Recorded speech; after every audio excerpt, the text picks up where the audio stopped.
సమస్త మానవ సంబంధాలు ఆర్థిక సంబంధాలే. ఇది నిజం. ఎంతవరకు తాను ధనాన్ని సంపాదిస్తూ ఉంటాడో అంతవరకు ఒక వ్యక్తి యందు అతని బంధువులు, స్నేహితులు, ఇతి పరివారం అనురక్తిని చూపుతూ ఉంటారు. వయస్సు ఉడికి శరీర బలం కోల్పోయి అతడు ధనం సంపాదించలేని వాడైతే ఇంట్లో అతని గూర్చి పట్టించుకునే వాళ్ళే ఎవ్వరూ ఉండరు. ఇది ఒక కఠోర జీవిత సత్యం. సంపాదన పరుడికే సంసారంలో సముచిత గౌరవం, సంపాదన లేని వాడి పట్ల వైముఖ్యం. ఇది లోకంలో మానవ నైజం. కుటుంబంలో అందరి అవసరాలు కాదనకుండా తీర్చడానికి ఆ ఇంటి యజమాని శక్తిని మించి పనిచేస్తాడు. తన ఆరోగ్యాన్ని గురించి కూడా పట్టించుకోడు. తన వారు ఆనందంగా ఉంటే చాలుననే భావోద్వేగం అతనికి శ్రమను తెలియనియదు. గారాల పోతూ సంతానం ప్రణయ కోపాలతో కలత్రం తమ కోరికలను అతని సంపాదన ద్వారా తీర్చుకుంటారు. అదే అతనికి ఆనందం. కుటుంబ యజమానిగా తన వారిని పోషించుకోవటం అతని కర్తవ్యం.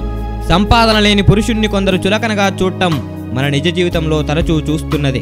రెక్కలు ముక్కలు చేసుకొని సంపాదించి తన వారికి పెట్టిన వ్యక్తి శరీరానికి శక్తి సన్నగిల్లి సంపాదించలేని వాడైనప్పుడు అతని పట్ల ఎవరూ శ్రద్ధ వహించరు సరికదా అతన్ని ఈసరించుకోవడం ప్రారంభిస్తారు.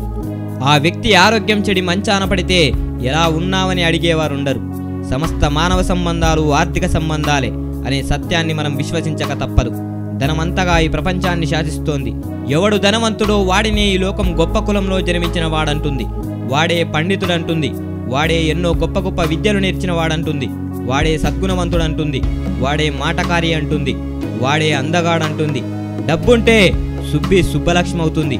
కుటుంబంలో యజమాని పదవి విరమణ చేసి ఇంటిలో ఉంటే అతని పట్ల కుటుంబ సభ్యులకు మునుపటి శ్రద్ధ సన్నగిల్లుతుంది. ఇది అన్ని కుటుంబాలకు వర్తించకపోవచ్చు. ఎక్కువ శాతం కుటుంబాల్లో ఇలాగే జరుగుతుంది.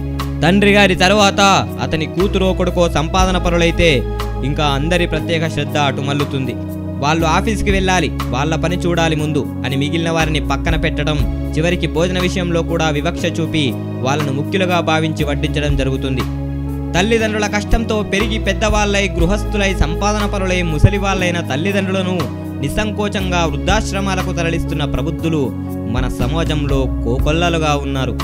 నాయనా, లోకరీతి చాలా భయంకరమైనది. అది ధనానికే ప్రాధాన్యమిస్తుంది. నువ్వు సంపాదించినంత కాలమే అందరూ నీ వాళ్ళమని నీ చుట్టూ తిరుగుతారు. నువ్వు నిర్ధనుడువో వయోబలంతో అశక్తుడువో అయినప్పుడు ఎవ్వరూ నిన్ను పట్టించుకోరు. అన్ని వేళలా నిన్ను ఆదరించి సంరక్షించేవాడు నీలో ఉన్నవాడే, నువ్వే. జై హింద్.